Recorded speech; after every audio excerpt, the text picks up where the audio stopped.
guys, had something on my mind, so I just wanted to do an update and kind of get it off my chest. It's not really anything about diabetes, but this is my life, and so in my world it pertains to my vlog. So some of you guys that watch and keep up with me know that my dad's health has kind of been rocky since he got hurt at work a couple years ago and messed up his sciatic nerve in his back. But anyway, back surgery didn't help, and now he's disabled. So long story short, yesterday he fell on his left shoulder, which is the shoulder that bothers him the most, and he was in the emergency room this morning. Well, I'm not sure how it's okay to not be there when somebody that you care about or that you're related to or that raised you, and you're not there for them. Like, it kind of blows my mind that it's okay in your mind to just say, it'll be okay. So this video has more to do with my Christianity and my faith than it does anything else, and basically life. So guys, while I was in the hospital, I lost my pawpaw, and a few years ago I lost my granddaddy. And I'm gonna tell you guys right now, I will straight up preach it to anybody that does not believe it. When they're gone, that's it. You don't get a do-over. You don't get 5 more minutes. You don't get 2 more minutes. You are done. There's nothing left. There's no way to go back and have that time again. So you better make the best of what's there today. Okay? Like, I spent plenty of time with my grandparents, both sets of my grandparents, and thankfully I still do have my grandmother, my mother's mother, and my granny, my father's mother, to still continue to spend time with. But I no longer have a paternal or maternal grandfather to spend time with. They're gone. And I can't go back and spend any more time with them. I can't go back and make memories. But what I can do is live and breathe and remember the memories I made with them. And they are so comforting sometimes, guys. I mean, so comforting. And sometimes it's the only thing that gets me through the day. I'm not even going to sit here and lie. I took my granddaddy's death a whole lot harder than I took my papa's, and that was not because I loved either of them any less or any more. It was simply because I watched my papa struggle for years and hurt for years and beg God for years to let him come home. And I knew his soul was ready, and I knew he was ready, and I am okay with the fact that he's in heaven and I'm still here, because God's not done with me, and God was ready for him to come home, and I'm so thankful that God was ready for him to come home. I know that sounds crazy, but guys, I mean, he hurt so much and he went through so much just to give us the last few years with him, just to give us time to make more memories.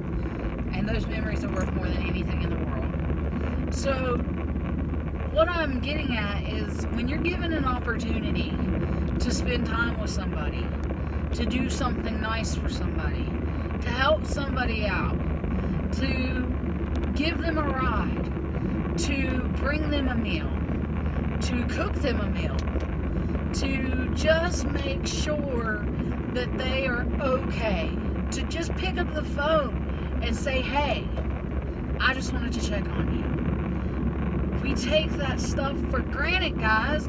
These are the little things that I was talking about before. We take them for granted.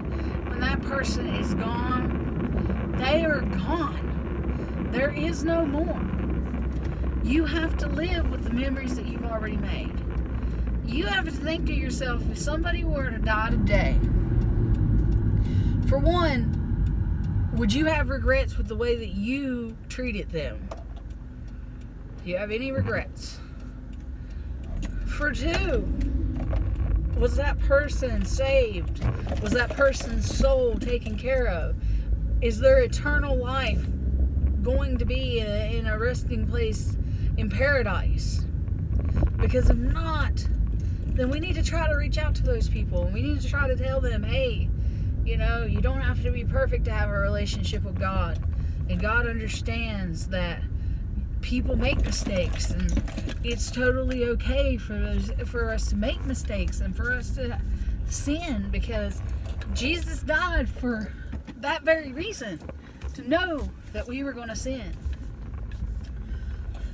So I'm frustrated because my own flesh and blood today, and he does it all the time,